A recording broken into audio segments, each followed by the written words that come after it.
छळ मांडला आणि एवढी जी माझी मजल पुढे गेली, या सर्वस्वाला कारणीभूत देवा मी नाही, या सर्वस्वाला कारणीभूत देवा तू आहेस. काय म्हणालात?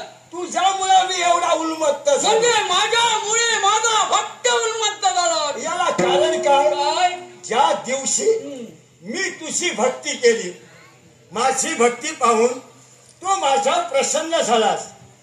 विश्वाच्या पाठीवर माझ्या इच्छेसाठी तुम्हाला अमर आणि अजिंक्य केला. अर्थातच त्याच वेळी जेव्हा तुझ्याजवळ मी दुसरं मागणं केलं होतं, त्रैलोक्यात कुणाच्या हातानं या शंकरचूडाला मरण येता कामा नये, तेव्हा देवा तू तथास्तु बोललास. आणि तुझ्याजवळ असणारं श्रीकृष्ण कवच हे तू मला दिलं, होय ना? हो, त्रिकाळ सत्य आहे. श्रीकृष्ण कवच जोपर्यंत माझ्याजवळ आहे तोपर्यंत विश्वाच्या पाठीवर मला कुणी मारू शकत नाही. मग असं असताना माझ्या मरण माझ्याजवळ दिलं, होय ना? अर्थातच मग तुम्हा देवता समोर मी काय शरण येऊ? हे शंकरदूर, अरे तू माझी निस्सीम भक्ती केली आणि त्या भक्तीवर प्रसन्न होऊन हे श्रीकृष्ण कवच मी तुला बहल केला. याचा अर्थ असा नव्हे की माझ्या भक्ताने या विश्वाच्या ठिकाणी अधर्म अत्याचार मागोवा. अरे हे श्रीकृष्ण कवच म्हणजे कोणी सामान्य नव्हे. प्रत्येक देव देवताने या श्रीकृष्ण कवचाचा योग्य तो धर्म कार्यासाठी उपयोग केला होता. आणि या तुझ्या देवाची इच्छा आहे, हे श्रीकृष्ण देव मी तुला दिला आहे, त्याचा तूही धर्म कार्यासाठी उपयोग करावा. जरूर, मी धर्म कार्यासाठी सुद्धा या श्रीकृष्ण कवचाचा उपयोग करेन. पण देवा माझी एक इच्छा पूर्ण करा. कोणते? त्याला तुमच्या शब्दाप्रमाणे मी वागेन. तुम्हा देवता समोर संघर्ष करून जोपर्यंत मी विजय होत नाही आणि तुम्ही देव बोलत नाही, शंकरचूडा तू या देवता समोर विजयी ठरलास. हे शब्द जोपर्यंत देवतांच्या मुखात ऐकायला मिळत नाही तोपर्यंत तुम्हा देवतांच्या शब्दाप्रमाणे शंकरचूड केव्हाही वागणार नाही. प्रवास शेवटी आसुरी वृत्ती दाखविण्यासाठी तत्पर झाला. मग ऐक शंकरदूर, या तुझ्या देवाच्या मुखातून निघणारे शब्द जर का तू देव कार्यात आणि धर्म कार्यात विघ्न आणण्याचा प्रयत्न करशील तर शेवटी या देवाचा नाविलाज आहे. अशा अधर्मी भक्ताला योग्य वेळी शासन करणं हे या देवाचं कर्तव्य आहे. वीरांची रक्षा ठेवा. धर्म कार्यासाठी तुम्ही सारे देव देवता विचार करतात, तुम्ही देवता खल करतात. देवतांची दैवी आणि साक्षात्कारची प्रचिती, देवतांचा देवतात्व विश्वाच्या पाठीवर आज तुम्ही समाजासाठी देव प्रयत्न केला. याच्यासाठी तुम्हाला संधी देतोय. मग जेव्हा मी आपल्याला सांगतोय तुझ्या आणि माझ्या देवभक्ताच्या नातं आहे, शंभर या देवभक्ताच्या नात्याच्या धाग्यात उभा राहतोय. अशा वैराला या देवाचंही आव्हान आहे की कारण तुझा आवाज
देवा काय बोललास? माझ्या भक्तावर मी प्रसन्न आहे. थांब. तुझा पराक्रम पाहिले हा महाविष्णू तुझ्यावर प्रसन्न झालाय.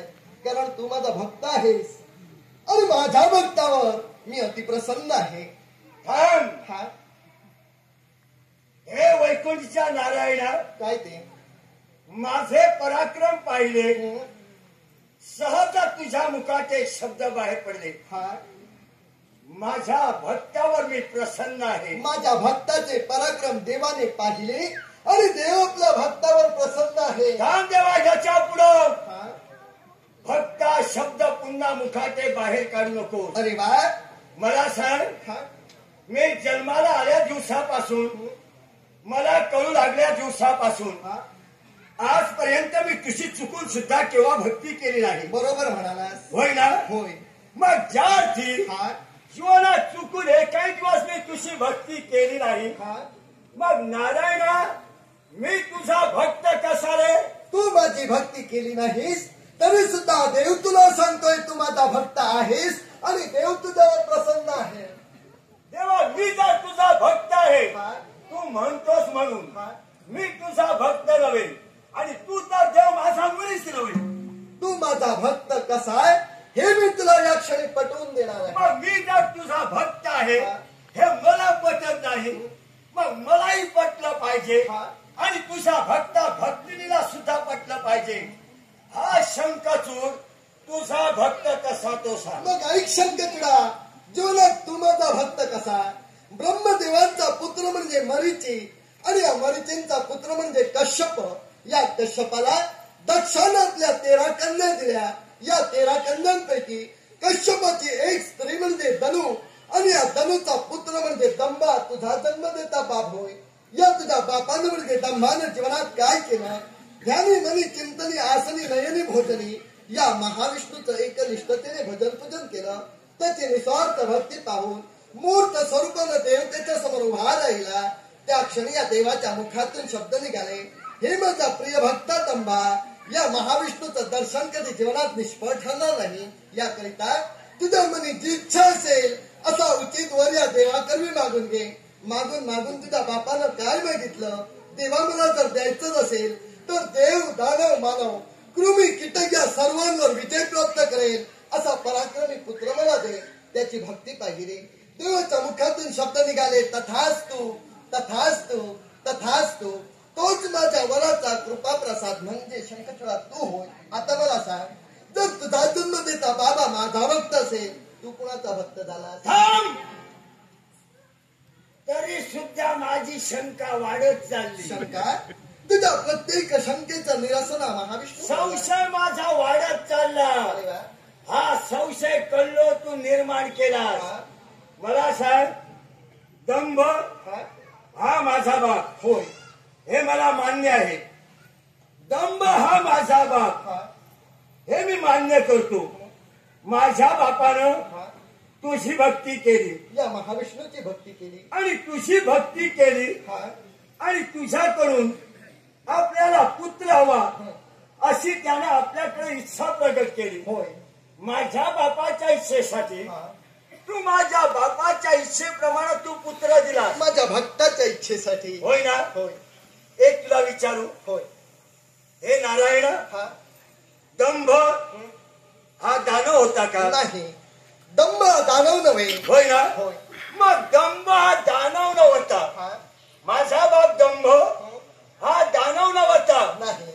मग माझ्या बापाचा पुत्र हा? शंखचूड मी. मग माझा बाप दानव नव्हता, मी दानव. हा? मग माझा बाप तुझा भक्त, म्हणून तू मला भक्त कसा काय म्हणतोय? याला सुद्धा तशाच प्रकारचं कारण आहे. जरी तुझा जन्मदेता बाबा दानव नसला तरी शंखचूडा तू दानव कसा? ज्याप्रमाणे देवतांचे गुरु म्हणजे बृहस्पती, त्याचप्रमाणे दानवांचे गुरु म्हणजे शुक्राचार्य. या शुक्राचार्यांना तुझा बाप दंभ याने जीवनात आपला गुरु मानिला आणि आपल्या गुरुच्या सांगण्यावरून धनुकन्या रूपवती हिचा समवेत त्याने विवाह केला. आता तुझी जन्मदेती माताई धनुकुलात जन्मली असल्या कारणानं आज तुझ्या अंगी जी वृत्ती वावरते अर्थात ही दानवी वृत्ती आहे. पण तुझा इतिहास एवढ्यावर संपलेला नाही. तू दानव कसा हा तुझा जीवनाचा आगळा वेगळा इतिहास फक्त आणि फक्त महाविष्णूच जाणतो आहे. मग ऐशंकचूडा, दर 12 सहस्त्र वर्षांमध्ये निर्माण होणारी 4 युग कृत त्रेता द्वापार आणि कली या प्रत्येक युगाच्या ठाई सज्जनांचा उद्धार करून दुर्जनांचा नाश करण्यासाठी या महाविष्णूने अवतार धारण केलाय. आणि तोच माझा द्वापार युगाच्या ठिकाणी 64 कलांनी युक्त असा घेतलेला अवतार म्हणजे गोपाल कृष्ण. या गोपाल कृष्णाच्या सान्निध्यात वावरणारा पूर्वजन्मीचा तू एक गोप होतास. या गोपानं सदैव स्वतःच्या जीवनात कृष्ण स्मरण केलं. कृष्ण स्मरण म्हणजेच विष्णू स्मरण. पण एक दिवस त्याच्या जीवनात असा आला, राधा आणि कृष्णांची रासक्रीडा सुरू असताना त्या गोपाचा हात राधेच्या पल्लवाला लागला.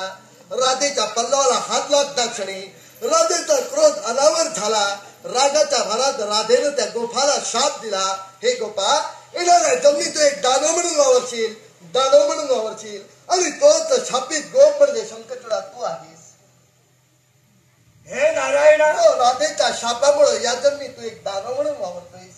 मला सांग, मी पूर्वजन्मीचा तुझ्या सान्निध्यात वावरणारा मी एक गोप होतास. एके दिवशी राधा आणि कृष्ण यांची रासक्रीडा चालू असताना, होय, रासक्रीडा सुरू असताना त्या ठिकाणी जो गोफाचा खेळ खेळला जातो, तो गोफाचा खेळ सुरू झाला.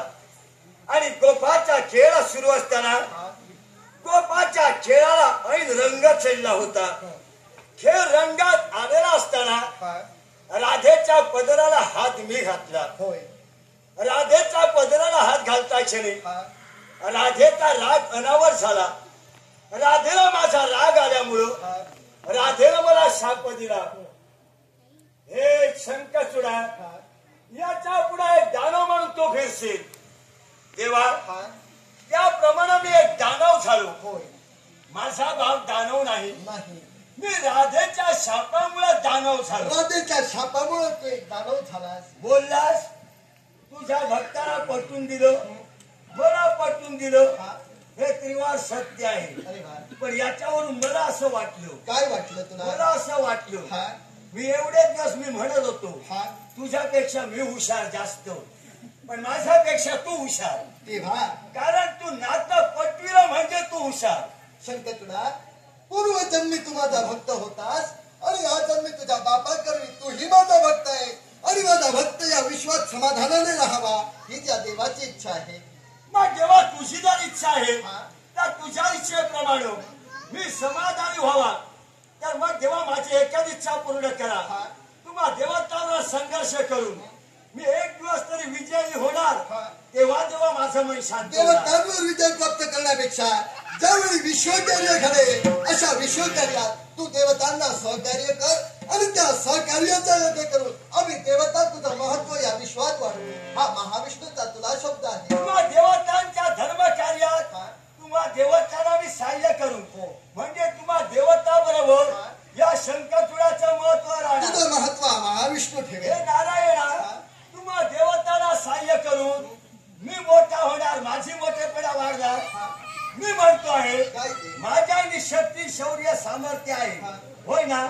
मग मी स्वतः माझ्या पायावर उभा राहू शकतो.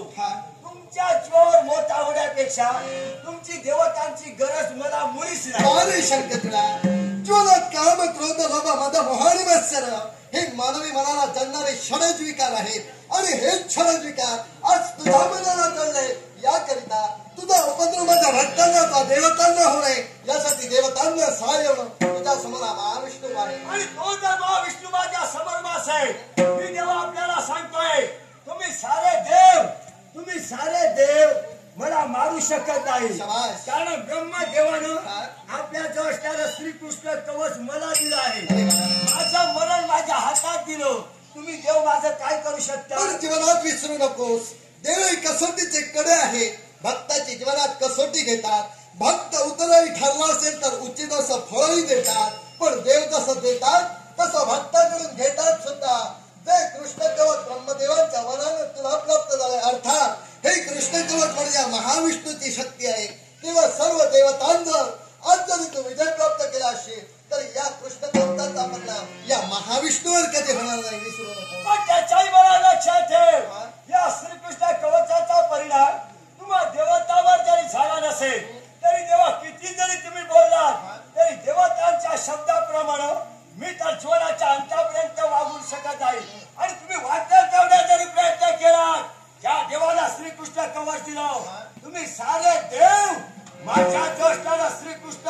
तुम्ही घेऊ शकत नाही. मग जोपर्यंत कृष्ण कवच तुझ्याकडे आहे तू अजिंक्याने अमर आहे. पण ज्या दिवशी हे कृष्ण कवच तुझ्याकडे तुला पाचतोय त्या दिवशी तुझा अटल मृत्यू आहे.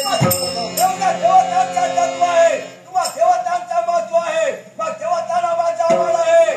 देवतांवर चाललेल्या संघर्षात मी विजय होणारच. पण देवतांच्या अंगी जर हिंमत असेल तुम्ही फक्त माझं श्रीकृष्ण कवच घेऊन दाखवा. मग शंकरदेवाच्या नाटकाची सुरुवात तू केली आहेस. ते नाटक कोणत्या पद्धतीने हा महाविष्णू पूर्ण करणार आहे हे माझ्या भक्तांना मला पटवून द्यायचं आहे. हे हरिहरच्या नारायणा, नाटकाची सुरुवात मी केली आहे आणि नाटकाचा शेवटही मीच करणार.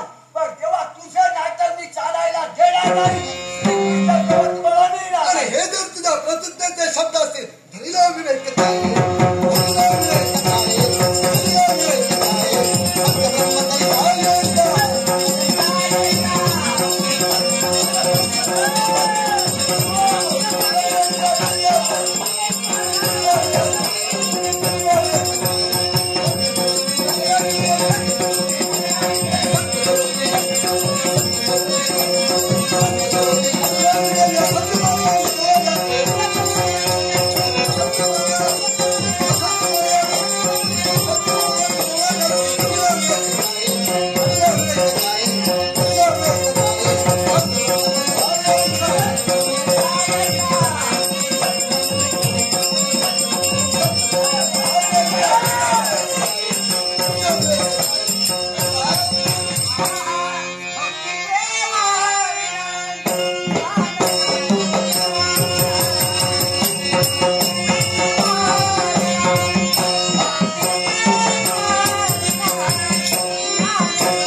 हे विश्वकार्य आहे आणि हे विश्वकार्य जर का सुरळीतपणे पार पाडायला हवं तर या विश्वकार्यात या महाविष्णूला तुमच्या सहकार्याची आवश्यकता आहे. हा ब्रह्मदेव देवा आपल्या सोबतच आहे. भोलेनाथ योग्य समय येता क्षणी सुसज्ज असं देवसैन्य घेऊन तुम्ही या शंकरगडावर स्वारी करा. चिंता करू नका. देवी लक्ष्मी देवतांच्या सर्व जबाबदाऱ्या महाविष्णू तुझ्याकडे सोपवितोय. तेव्हा हे शंकरगडा धर्मतेचे आणि महाविष्णू त्याचे विजय ठरलेला आहे. तेव्हा जीवनात पुढे येणाऱ्या प्रसंगासाठी सावध राहा. राम राम